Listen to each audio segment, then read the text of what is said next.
The first time I wanted to die by suicide, I was still a kid. I spent a lot of time thinking about it, even longing for it.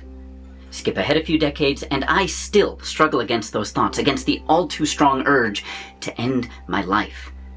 The last time I seriously thought about it was just a few days ago. And in between when I was a kid and now, I have gone too far down that dark path more times than I care to admit, sometimes even to myself. I'm lucky. I'm still here, and even in my darkest times, I find something to hold on to keep going. Words can't possibly express my gratitude for that. I would not have wanted to miss out on all the beautiful things I've experienced and continue to experience. Suicide is a problem that affects everyone. There is no single cause, and there is no ethnicity or career or lifestyle or country in the world that is free of it.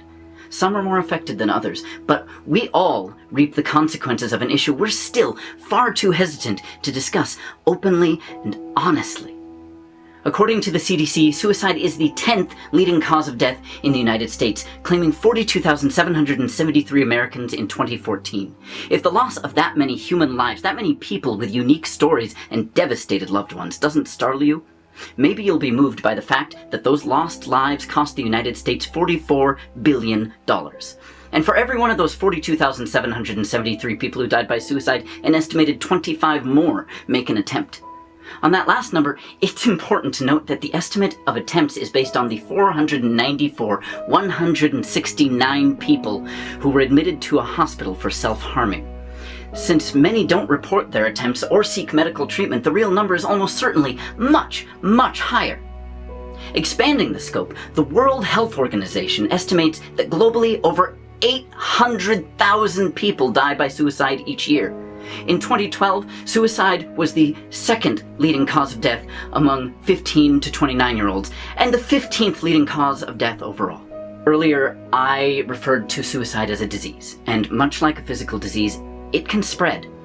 Whether it's a friend, a family member, or a beloved celebrity, one person's suicide gets into the heads of anyone who felt a remote connection to that person, and the probability they will make a suicide attempt rises. I've seen this. I've felt it.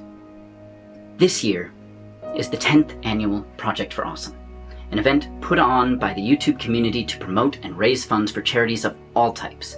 For years, I've advocated for the American Foundation for Suicide Prevention. While there are a great many wonderful organizations that work to prevent suicide, and I hope you'll support them all, I've found that the AFSP has the widest reaching tactics to combat suicide. The American Foundation for Suicide Prevention funds research, teaches people how to prevent suicide, advocates for policies that will help, and works to help those who are suffering in a variety of ways. Charity Navigator, a non-profit organization that monitors and grades charities based on finances, accountability, and transparency, ranked the American Foundation for Suicide Prevention at 4 out of 4 stars for 6 years in a row. Out of a possible 100 points, the AFSP currently has a score of 90.27 overall. For more information about the American Foundation for Suicide Prevention and other valuable resources, including hotlines you can call if you need help, the video description is filled with links and phone numbers. For more information about the Project for Awesome, of which this video is a part, please go to projectforawesome.com. There you'll be able to view videos of other charities, vote for your favorite charities, and I hope the AFSP is one of them.